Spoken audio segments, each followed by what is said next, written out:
좌우에 계신 분들과 함께 인사 나누시겠습니다. 샬롬.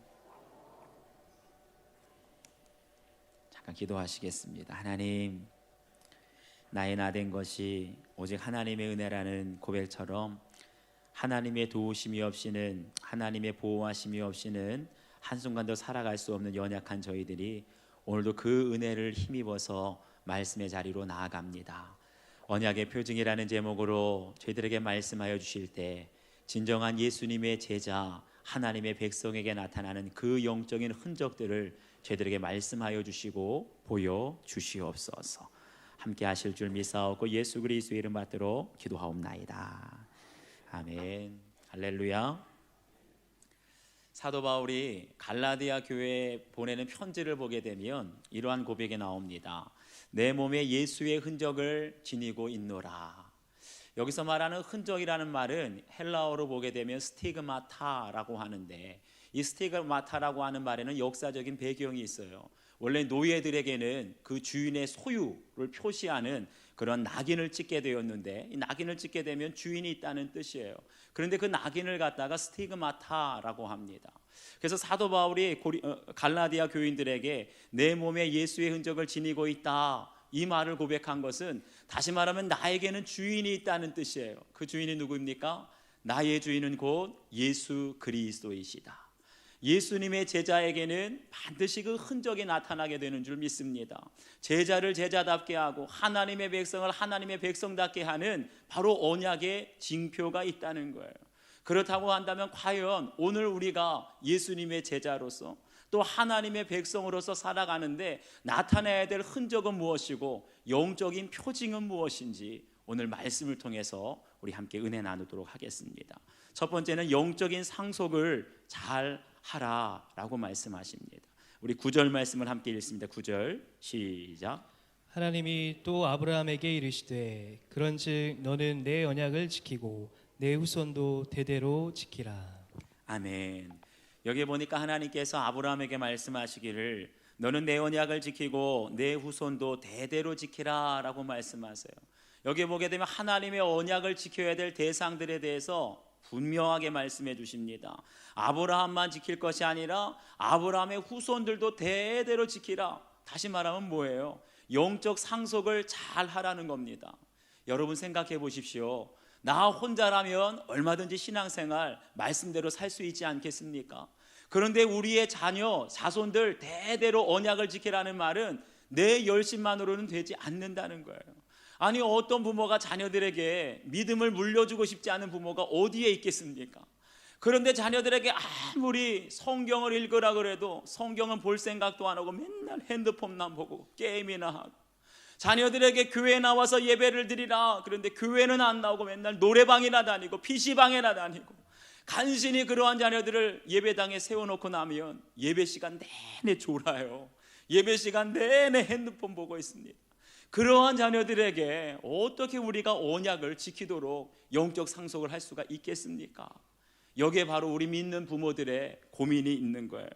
내가 하나님을 경험하고 예수님을 인격적으로 만나고 내 인생의 전부를 하나님께 바칩니다. 내 인생의 주인은 예수 그리스도이십니다. 우리들은 얼마든지 고백할 수 있는데 그런 나의 신앙이 우리 자녀들에게 저절로 물려지지는 않는다는 거예요.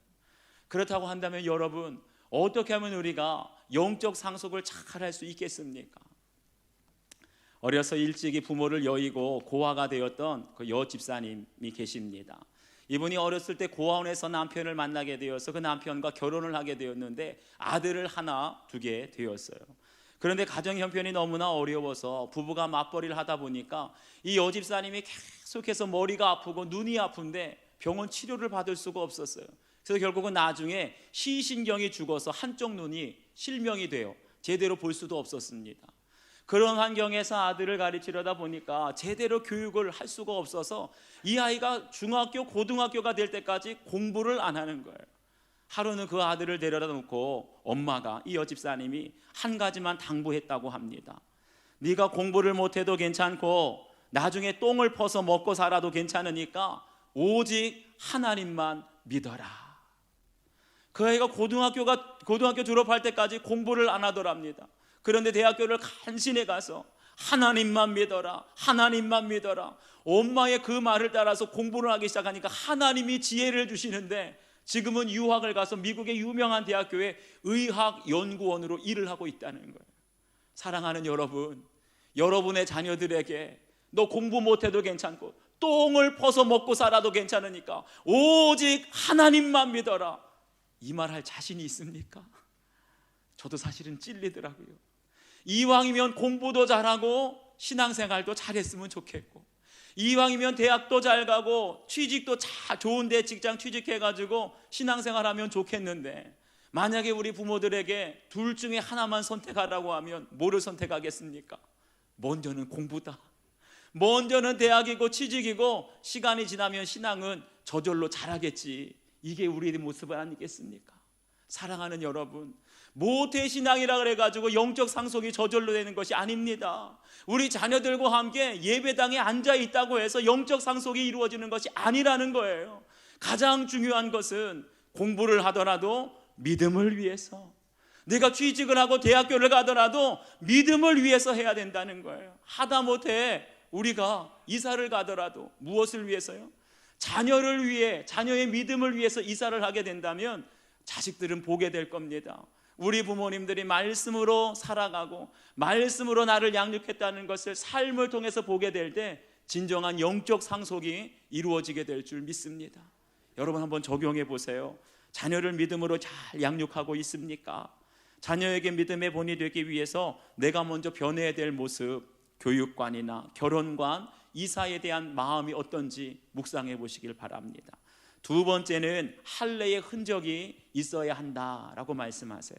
우리 10절과 11절을 함께 읽습니다. 10절 11절 시작. 너희 중 남자는 다 할례를 받으라. 이것이 나와 너희와 너희 후손 사이에 지킬 내 언약이니라. 너희는 포피를 베어라. 이것이 나와 너희 사이의 언약의 표징이니라. 아멘. 여기 보니까 너희 중 남자는 다 할례를 받으라 라고 말씀하세요. 성경을 보게 되면 할례에 대한 언약이 최초로 기록된 건, 할례를 가장 먼저 누구에게 명령하셨냐? 아브라함과 그 자손들에게 명령하셨다는 거예요. 그런데 이 할례가 뭡니까? 오늘날로 말하면은 바로 그 포경수술, 남자들에게 하는 포경수술을 말하지 않습니까? 다시 말하면 지금까지 무지개 언약도 말씀해 주시고 횃불 언약도 말씀해 주시는데, 그건 하늘에 있는 무지개고 이 땅에 지나가는 횃불이었는데, 바로 할례 언약은 무엇이냐? 내 몸에 표시하는 언약이 바로 할례 언약이었다는 거예요. 그런데 왜 남자의 신체 중에, 많고 많은 신체 중에 왜 하필이면 포피를 베라, 이게 어디입니까? 남자의 성기 아닙니까? 바로 왜 하필이면 그곳에 하셨을까? 다른 것 아니에요.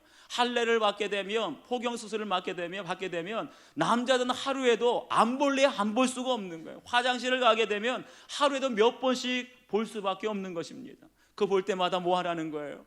바로 너 평생 잊지 말고 네가 하나님의 백성이다, 하나님의 자녀다, 언약의 백성이라는 걸 기억하면서 살라고 우리에게 할례 언약을 주셨다는 거예요. 그런데 보세요, 남자들이 죄를 짓는데 가장 많이 죄를 짓는 것이 어디입니까? 바로 할례 받은 그곳이 죄 짓는 곳이라는 거예요. 그러니까 할례를 통해서 네가 죄 짓는 그곳의 일부를 잘라내어라, 끊어내어라. 그 고통을 기억할 때마다 너는 죄 짓지 않고 하나님의 백성, 구별된 백성, 성별된 백성으로 살아가라고 우리에게 할례 언약을 주신 줄 믿습니다. 그런데 이 할례 언약을 언제 하래요? 여기 성경 12절을 보니까 난지 8일 만에 할례를 받을 것이라 라고 말씀하세요. 아니 왜 다 커서 아니고 이제 태어난 지 8일째 되는 아기가 뭐를 안다고 할례를 받으라고 했을까요? 내가 하나님을 믿습니다, 말씀대로 살아가겠습니다, 그렇게 할 수가 없어요. 8일째 할례를 받으라는 건 다시 말하면 누구의 의지입니까? 본인의 의지가 아니라 부모의 의지대로 할례를 받으라는 거예요. 믿음의 부모가 이제 이 자녀를 하나님께 드리면서, 이 자녀는 내 것이 아닙니다, 하나님의 백성, 하나님의 자녀입니다, 오직 하나님의 말씀과 기도로 영적 자손으로 키우겠습니다, 그 신앙의 고백이 할례라는 거예요. 그런데 이 할례를 오늘날 우리가 어떻게 이어받았습니까? 오늘 우리가 유아 세례를 받게 될 텐데, 우리가 오늘 하게 되는 유아 세례가 바로 할례를 이어받았다는 거예요. 유아 세례를 받는 부모들도 이 아이가 내 소유가 아니라, 내 것이 아니라 하나님의 것임을 인정하면서 하나님의 자녀답게 키우겠습니다, 저 아이의 평생의 말씀과 기도로 키우겠습니다, 그거 서약하는 게 유아 세례예요. 그러니까 오늘 유아 세례 받는 부모님들은 평생 이거 기억하시기 바랍니다. 서약만 하면 안 되고 어떻게 하면 이 자녀를 하나님의 자녀답게 언약의 영적 상속을 잘하면서 언약의 자녀로 키울까 기도하는 부모들 되시기를 주의 이름으로 축원합니다. 그런데 보세요, 할례를 받으면 끝납니까? 유아 세례를 받으면 모든 것이 다 끝납니까? 그렇지 않다는 거예요. 유아 세례를 받고 할례를 받을 때 우리가 뭔가를 다 알고 받는 게 아닙니다. 어쩔 때 물론 유아 세례 받고 세례를 받을 때 교육을 하지요. 문답을 합니다. 그런데 그것을 했다고, 문답을 했다고 해가지고 교육을 받았다고 해서 내가 다 안다고 착각하시면 아니 되옵니다. 여러분, 그때 문답은요, 신앙의 기초예요. 입문 과정입니다. 내가 할례를 받았다고, 유아 세례를 받았다는 건 무슨 뜻입니까? 그 즉시로 내가 거룩해지는 것이 아니라 이제 할례를 받았으니, 유아 세례를 받고 세례를 받았으니 하나님의 말씀대로 순종하겠습니다. 이제는 죄악된 모습을 끊어버리고 내가 구별되게 성결하게 살겠습니다. 바로 그러한 믿음의 고백, 약속의 효력이 바로 이 할례, 세례 가운데 담겨져 있다는 것이에요. 그런데 보세요, 할례를 어떻게 받습니까? 출애굽기를 보게 되면 이스라엘 백성들이 광야에서, 그리고 모세가 할례를 받을 때 부싯돌로 할례를 받았다 그랬어요. 이게 외과 수술인데 얼마나 고통스러웠겠습니까? 여러분, 할례를 받게 되면 누구나 할 것 없이 죄악의 모습, 내가 죄악에 물들었던 것들을 잘라내고 끊어내는 고통이 수반된다는 거예요. 내가 예수님을 믿고 술과 담배를 끊어내는 고통, 내가 예수님을 믿고 도박을 끊어내고 음란을 끊어내고 중독을 끊어내고, 이게 바로 할례의 고통이라는 거예요. 그렇기 때문에 할례 받은 사람에게는 반드시 그 징표가 나타나게 되는 줄 믿습니다. 예수님 때문에 끊어버리는 것, 예수님 때문에 용서하고, 예수님 때문에 사랑할 수 없는 사람을 사랑하고, 또 예수님 때문에 내가 참고 인내하면서 희생하는 것, 이 모든 것들이 할례의 흔적이라는 거예요. 그래서 예수님을 믿고 내가 새 삶을 살게 되면 많이 예수님을 닮아갈수록 더 많은 할례의 흔적들이 저와 여러분의 삶 가운데 나타나게 될 줄 믿습니다. 그렇기 때문에 할례가 거룩의 시작이라는 거예요. 할례의 증거가 나타나는 것이 바로 우리가 영적 상속하는 출발이 되는 줄 믿습니다. 우리가 이 새 성전에 이전하기 전에 저기 목감동에서 드리는 예배 드렸던 옛 성전에서 있었던 일이에요. 주일날 예배를 마치고 이제 점심 식사를 하고 제가 식당에서 지나다 보니까 그때는 1층에 식당이 있었는데 식당에서 봉사하는 권사님이 땀 흘리면서 애를 쓰셔서 제가 지나가면서 수고 많습니다 인사를 하고 지나가는데 갑자기 앞에 뭔가 꽝 하고 부딪혔어요. 나중에 정신을 차리고 보니까 쇠 파이프가 세워져 있는데 잠시 후에 이마에서 뭔가 따뜻한 액체가 흐르는 거예요. 손으로 쓱 닦았더니 시뻘건 피가 흘러내립니다. 아무리 막아도 멈추지가 않아서 제 목양실로 올라갔어요. 휴지로다가 막고 했는데 멈추지가 않습니다. 그 소식을 듣고 장로님들이 올라오셨는데 상처를 가만 보니까 눈썹 위가 찢어졌는데 너무나 많이 벌어졌기 때문에 이게 봉합 수술을 해야 된다는 거예요. 근데 그때가 어떤 때였느냐, 이제 이 성전이 어느 정도 완공이 되고 입당을 준비하고 있는 그런 순간이었는데 사고를 당한 거예요. 제가 속으로 이런 생각을 했습니다. 왜 하필이면 이때 이제 새 성전 입당해야 되는데 좋은 일, 기쁜 일이 있는데 왜 찢어지고 피가 났을까? 이게 좋은 징조보다는 안 좋은 징조인 것 같아서 염려가 많이 됐습니다. 그런데 장로님 중에 한 분이 저에게 오셔서 그러는 거예요. 목사님, 만약에 목사님이 다치지 않으셨으면 다른 애라도, 성도들 중에 누구라도 다쳤을 텐데 목사님께서 우리 성도들을 대신해서 다치셨네요. 제가 그 말을 듣고 혼자 기도를 하는데 하나님께서 제 마음속에 이런 마음을 주십니다. 수인중앙교회 50년 역사에 수많은 성도들이 피와 땀을 흘리며 새 성전을 건축했는데 이제 사랑하는 종아, 너도 수인중앙교회를 위해서 누군가를 대신해 피 흘리는 수고를 하였구나. 사실은 제가 처음에 이 피가 막 흘러내릴 때는요, 수술을 한다 그랬을 때는요, 가서 엑스레이까지 찍어봤어요. 그랬더니 눈썹에 모근이 상처가 입었기 때문에 앞으로 여기 눈썹 안 난다는 거예요. 앞으로 여기 눈썹이 하얗게 되면 얼마나 흉하겠습니까?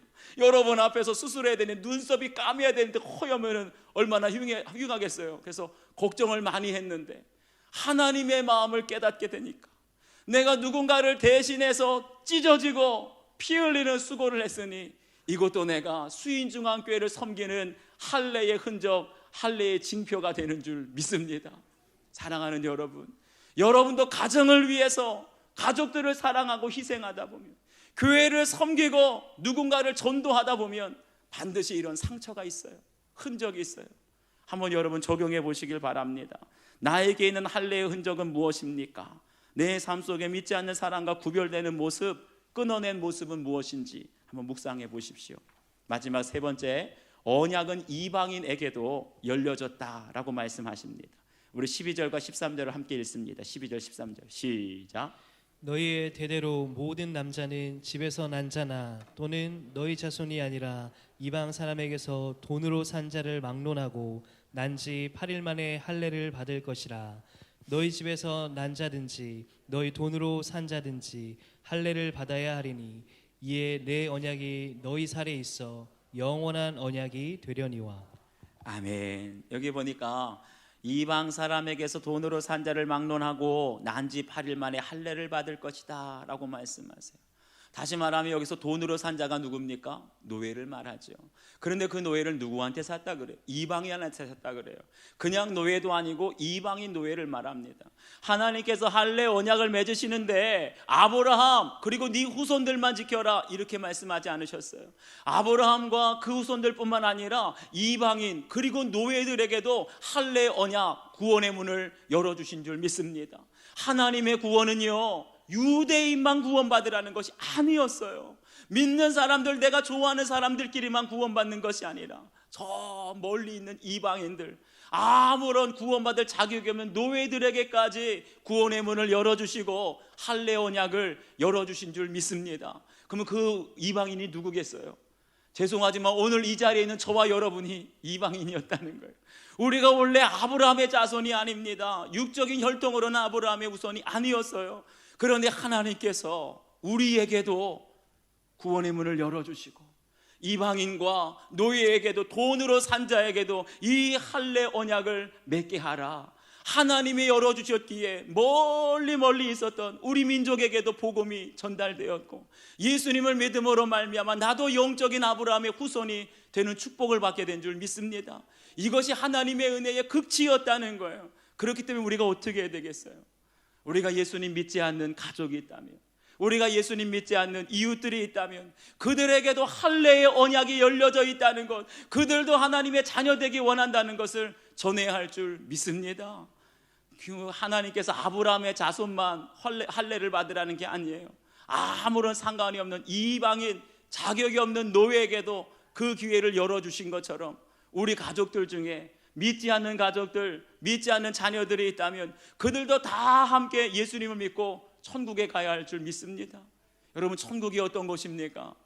천국은 우리 혼자 가는 것이 아니에요. 만약에 아무리 천국이 좋다 그래도 그곳에 여러분 혼자 있다고 상상해 보세요. 얼마나 외롭고 슬프겠습니까?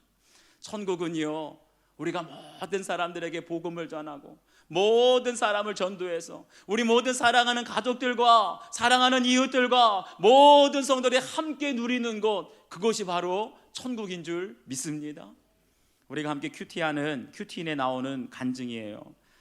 결혼하면 교회를 다니겠다는 남편의 말에 불신 결혼을 한 여집사님의 간증입니다. 결혼할 때만 해도 명문대 출신의 남편의 학벌, 경제적으로 넉넉한 남편의 집안만 보고 내가 믿음이 좋으니까 내가 기도하면 남편은 예수님을 잘 믿게 될 거야, 이런 교만함으로 불신 결혼을 했다는 겁니다. 그런데 결혼하자마자 남편은 시댁의 돈과 지인들에게 투자받은 돈 등 30억을 끌어모아서 건축 관련 벤처기업에 투자했다가 1년도 안 돼서 30억이나 되는 돈을 다 잃어버리고 말았습니다. 결혼 전에는 좋은 학벌과 여유로운 경제 상황인 남편을 보면서 나의 결혼 생활은 아름다울 거라고 생각했는데 하나님은 그러한 나의 욕심에 속지 않으시고 결혼하자마자 경제적인 고난을 겪게 하셨다는 거예요. 그러는 중에도 남편은 돈이 조금이라도 생기면 새벽에 귀가할 정도로 음주 가무를 즐겼고, 여집사님이 부정맥으로 쓰러져도 남편이 자고 있어서 혼자 앰뷸런스를 불러서 응급실에 가서 치료를 받을 때도 있었다는 겁니다. 그러니 살 맛이 났겠습니까? 살아있는 하루하루가 지옥 같을 때 정말 숨이 막혀 죽을 것 같아서 말씀을 묵상하는 공동체에 나갔다고 합니다. 그곳에서 구속사적인 설교 말씀, 큐티하는 소그룹 모임을 통해서 불신 남편이 자신을 괴롭게 하는 것보다 예수님을 믿는 자신이 불신 결혼을 한 것이 더 큰 죄임이 깨달아졌다고 해요. 비로소 자신의 그 힘든 결혼 생활이 불신 결혼한 자신의 삶의 결론이라는 것이 인정되었다고 합니다. 매일의 삶이 지옥 같아도 매일매일 말씀을 묵상하며 이혼하지 않고 가정을 지킨 그 적용을 하나님께서 기억해 주시고 3년 전에 약국을 개업하게 되었는데, 놀랍게도 그 약국을 개업할 때 남편이 가장 많이 도와주었다고 합니다. 그러면서 이 여자 집사님의 적용은 저의 구원을 위해 수고하는 남편을 매일 한 번씩 안아주겠습니다. 이게 적용이에요. 여러분, 큐티의 적용은 뭐 어렵게 하는 게 아니라 쉽게 하는 겁니다. 여러분 가정에도 여러분을 아프게 하고 힘들게 하는 불신 남편, 불신 아내, 불신 자녀들이 있지 않습니까? 그렇다고 포기하시겠습니까? 하나님께서는 아무리 나를 아프게 하고 힘들게 하는 불신 가족이 있다 할지라도 그들도 다 함께 천국에 오라고 우리에게 말씀하시는 줄 믿습니다. 내가 참고 인내하며 할례의 흔적을 가지고 내가 그들을 위해서 기도하고 하루에 한 번이라도 사랑하는 마음으로 끌어안아주고 기회가 되는 대로 복음을 전하게 될 때 언젠가는 그들도 깨달아서 구원받아 천국에 가게 될 줄 믿습니다. 여러분 한번 적용해 보세요. 나를 가장 힘들게 하는 불신 가족은 누구입니까? 그 사람에게도 할례 언약을 하나님께서 열어주셨음을 믿습니까? 이를 위해서 내가 해야 할 일은 무엇인지 우리 각자 적용해 보시길 바랍니다. 기도하시겠습니다. 하나님 아버지, 감사합니다. 오늘도 언약의 징표라는 말씀을 통하여서 과연 우리의 가족들, 자녀들에게 특별히 영적 상속을 잘하고 있는지 우리 자신을 돌아봅니다. 하나님, 교회만 데려온다고 예수님 믿으라고 말만 한다고 영적 상속이 이루어지는 것이 아니라 우리가 먼저 변화되고 우리가 먼저 자녀들에게 공부하는 것도 결혼하는 것도 직장에 취직하는 것도 오직 믿음을 위해서 할 때에 내 안에 할례의 흔적이 나타나게 될 때에 우리 자녀들이 변화되고 영적 상속이 이루어지게 될 줄 믿습니다.